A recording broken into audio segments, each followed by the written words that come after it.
senhor acredita que essa questão das faltas pode levar, sim, à perda do mandato do deputado? Boa tarde a todos os nossos ouvintes, boa tarde ao Dr. Bruno, à doutora Elisa. Muito bem, vamos lá. Com relação à indicação dele para a liderança, né, da minoria, essa indicação ela é do líder, né, ela é do partido, né? Então, é o partido quem faz as indicações, isso está no regimento. E agora, o que a gente tem em relação ao Eduardo é o seguinte: há um incômodo muito grande com a sua atuação política, agora no exterior, né? Ele ficou no exterior porque, obviamente, já tinha a possibilidade de apreensão do passaporte se ele voltasse para cá, e a probabilidade de prisão, né, era muito significativa. Então, ele resolveu ficar nos Estados Unidos. E aí articulou nos Estados Unidos aquilo que é chamado de uma frente para evitar que o Brasil entrasse de vez, né, naquilo que a gente hoje tem, que é um modelo autocrático de Estado. É muito claro isso para mim, né? Nós temos uma perseguição muito grande à política, principalmente aos opositores do atual governo.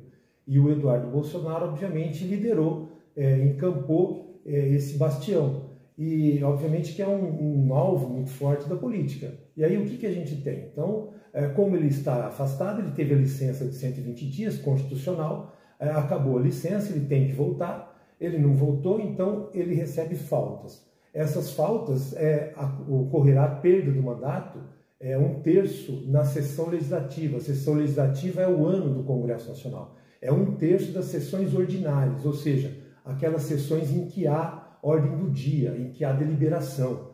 Então, faltando essa quantidade de sessões, aí haverá, não é cassação do mandato, é a extinção do mandato, tá? Por quê? Porque nessa situação, o que acontece? É a mesa quem tem que declarar que Eduardo perdeu o mandato. Nessa situação, então, ele não ficaria inelegível, no meu entendimento. Por quê? Porque não há uma decisão colegiada no sentido da perda do mandato.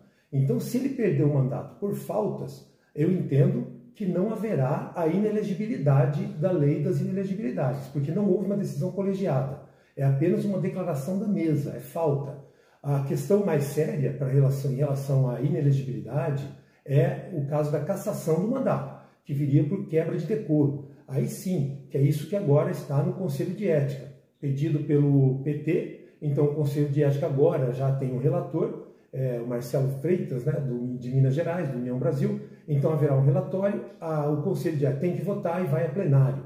Aí sim, no plenário, por maioria absoluta, votação aberta, aí sim você teria a cassação do mandato. E nesse caso, a inelegibilidade. Por essa via sim. Ou pela via judicial, que é exatamente a questão da PGR, oferecimento de denúncia, coação no processo.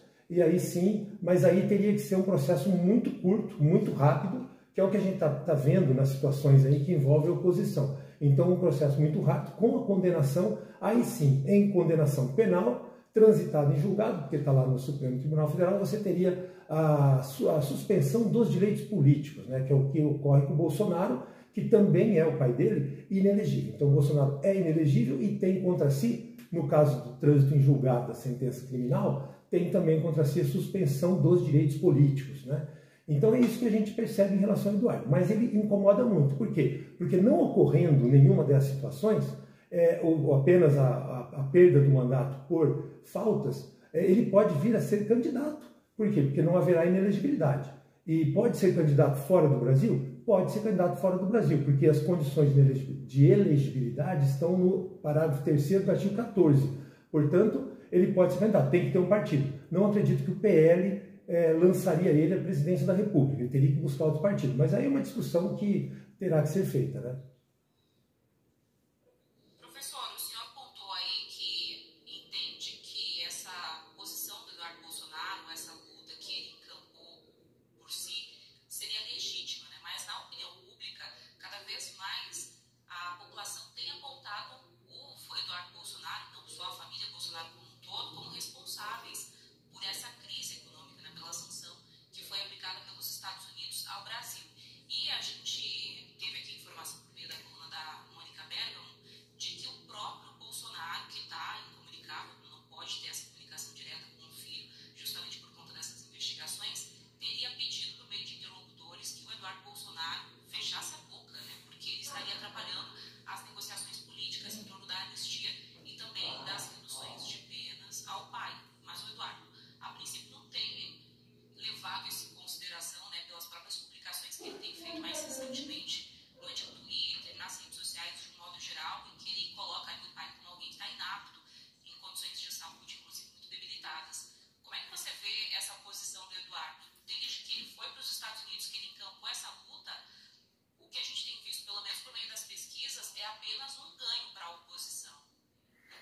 A ideia é a seguinte: na política, a luta política, ela funciona assim mesmo.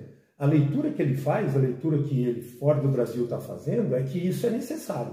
É que essa luta, ele não está muito preocupado, talvez até com o seu mandato, me parece que não, mas ele entende que essa luta é necessária para retirar o Brasil, para resgatar o Brasil de uma situação em que nós temos um excesso de um poder atrapalhando a política brasileira. Eu nunca vi, até hoje no Brasil, até recentemente, eu diria que a partir do dia 14 de março de 2019, que foi quando foi aberto o inquérito das fake news, a partir daquele momento, a impressão que eu tenho é que o Brasil mergulhou num caminho extremamente ruim. A Constituição foi rasgada. Se você olhar aquele inquérito que foi aberto pelo Supremo Tribunal Federal, o que você observa ali é um inquérito sigiloso. Entra no site do Supremo Tribunal Federal, vai ver lá. Você entra no número do inquérito, está lá sigiloso. Você não tem o inquérito na rede, ele é em papel, você não sabe quem está lá.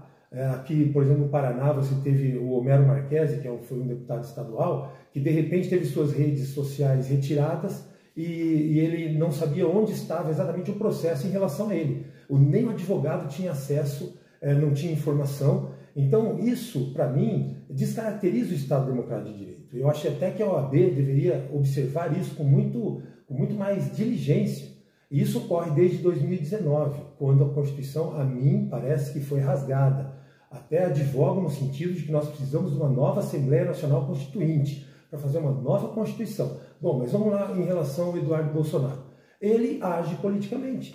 Ele entende que, mesmo que você tenha opinião pública ou qualquer coisa assim, ele está entendendo que, no caso dele, ele deve ter a seu favor um grupo que é ali de bolsonaristas mais dedicados que o apoiariam. Então, acredito sim que, se ele vier a ser candidato a presidente da República, vai ter essa porcentagem de votos. Eu acho que nada impede de ele, de repente, em um determinado partido, que não seja o PL, ser candidato a presidente, inclusive adversário de um outro nome que possa vir a ser indicado pela direita, de repente mais próximo do centrão. Vamos imaginar aí Atinho Júnior, Tarcísio, Zema, Caiado, ou nome de consenso dentro deles. Mas nada impede que o Eduardo Bolsonaro possa ser candidato a presidente, até inclusive no primeiro turno. Aí você teria exatamente aquilo que eu poderia dizer para você, a visualização do que realmente acontece, né? Porque se ele tem essa leitura, é porque ele acha que ele tem uma porcentagem de votos. Então, a eleição, nada mais justo do que concorrer à eleição, e daí o resultado eleitoral é que determinaria, né?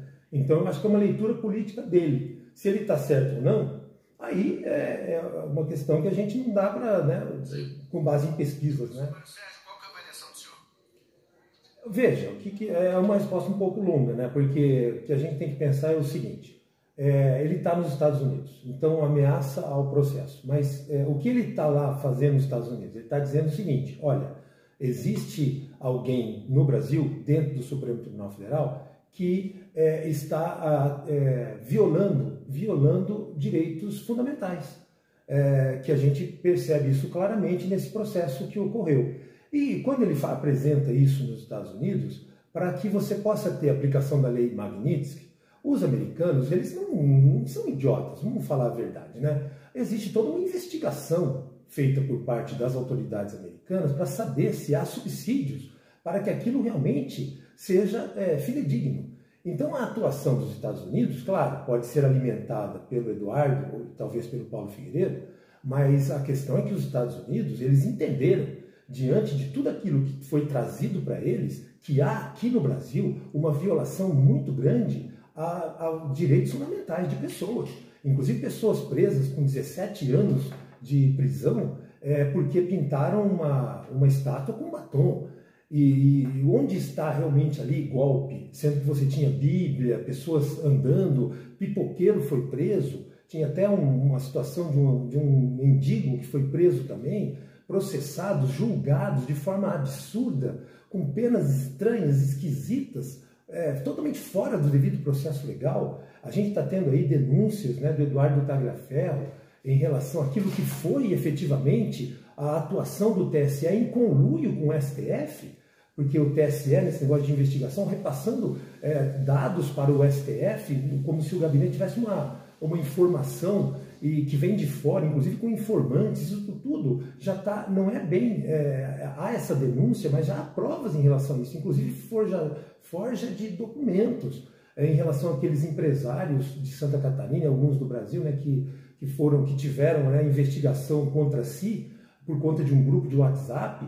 Então você tem os metadados que a denúncia ela foi feita, mas com base em situação anterior, depois que foi publicado uma reportagem do site Metrópolis. Aí o que o tribunal fez? O tribunal, para fazer a busca e apreensão, ele teve que dizer que já havia investigação, mas a investigação tinha que ser anterior. Então o documento, embora tenha uma data, ele é um documento com metadados antigos, né, de um prazo anterior. Então isso tudo leva a uma situação que, se você mostra isso para os Estados Unidos, inclusive a questão do Felipe Martins, a entrada no Departamento de Imigração dos Estados Unidos com um problema grave no que diz respeito ao documento, que provavelmente foi um documento forjado, inclusive com violação da própria lei americana, e empresas americanas também sendo multadas. O X e uma empresa Starlink, que é vinculada ao X, foi multada também.